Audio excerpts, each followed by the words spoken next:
Well, she's raining now, guys. Anyways, what just happened was one of my Keyways fell out. These little guys are here. I'm telling you right now, you guys thinking about building a sawmill? Go ahead and buy yourselves one of these little kits, which I just opened this up and got them everywhere, but I'll fix that up later. And it's well worth your money, I'm telling you right now, it's well worth it. It's just one of those things that I would recommend to do. So the sawmill itself, my sawmill works really well. I mean, I've had issues with it, right? But I would recommend to anybody to build one. I mean, if you know a local scrapyard, you just go there and they'll sell you used metal by the pound, and it's really not that much money to scrounge it up. Like, if you think about it, you got your track, your frame, and your carriage, which is what your bandsaw. It's a sideways bandsaw, is what it is, guys. Basically, you know. And so, anyways, I just wanted to chime in there and tell you guys there's a few things I would do different. I would go bigger than smaller on the shafts themselves. I'll show you what I mean here if I can see if I can get this. See the mandrels, I guess, the two mandrels that those two mandrels the wheels are on. I would go bigger, you know, 1.5 inches even. Mine are 1.1 inches, and I find that the vibrations and stuff are it's just too much, guys. So go big or go home, I guess, is what the deal is. Bigger clutch, bigger wheels. If you're gonna be sawing big wood like I do, 30-inch planks sometimes, you're gonna want it. What happened earlier, that was just kind of a fluke. Once you turn the camera on, everything changes. It's like you could be using the sawmill for weeks. I've been using it for months.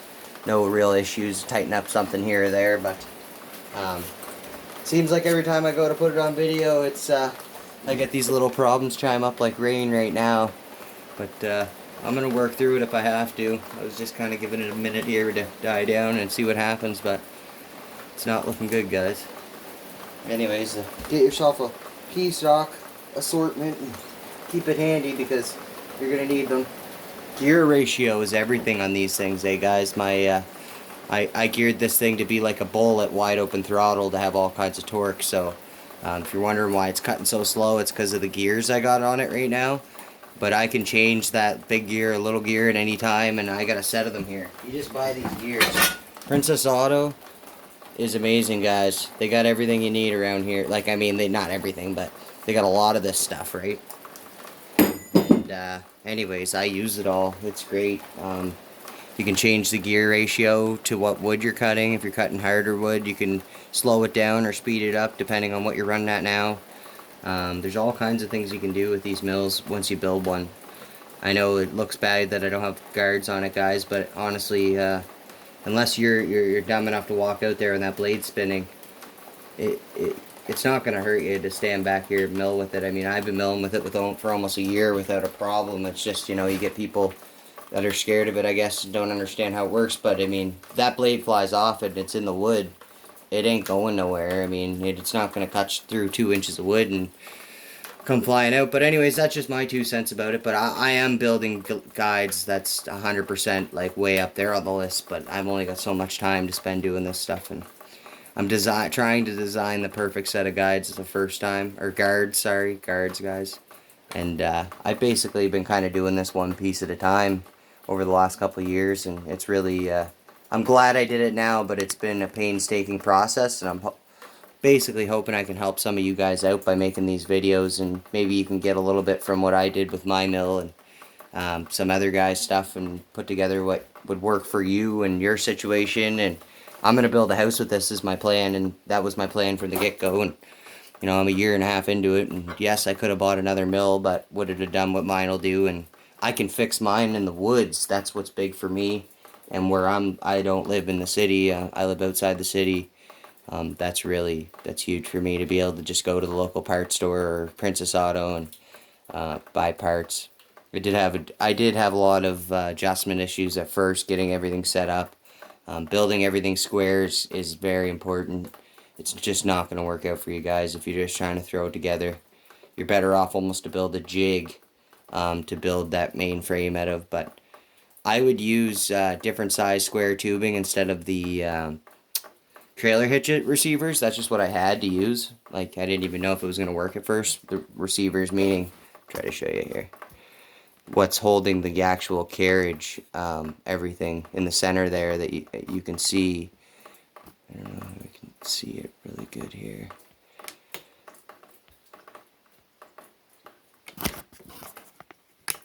See where that clamps on, the center one that the actual bandsaw is riding. It's a trailer hitch receiver, I was saying in my last video, and I would probably just go with the right size tubing that goes outside, 2 1/16 diameter.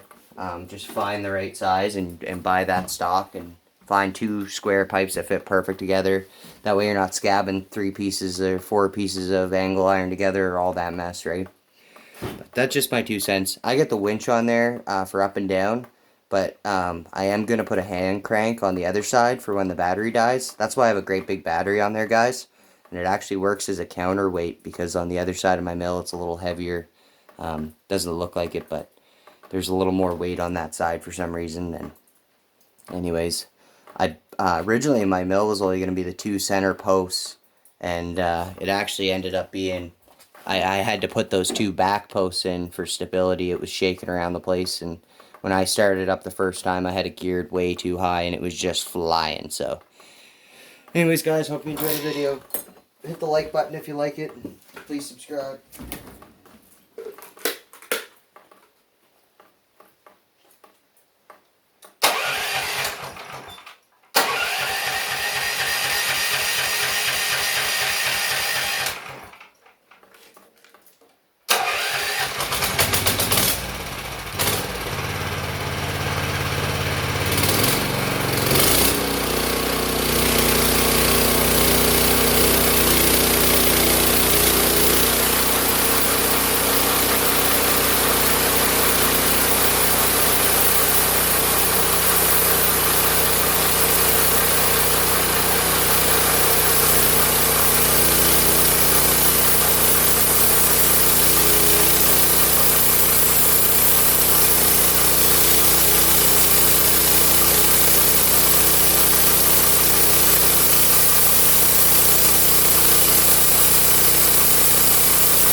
See if we're still rolling, guys. Alright. Yeah, no. Well, that was a nice piece of maple. I'm going to have to start over, guys. We're getting to be about 20 minutes. Anyways, in this next video, I'm going to show you how I set up my logs. Gotta revamp. Thanks for watching, guys. Hope you like my sawmill. There's going to be more to come. I got lots more stuff I work on every day.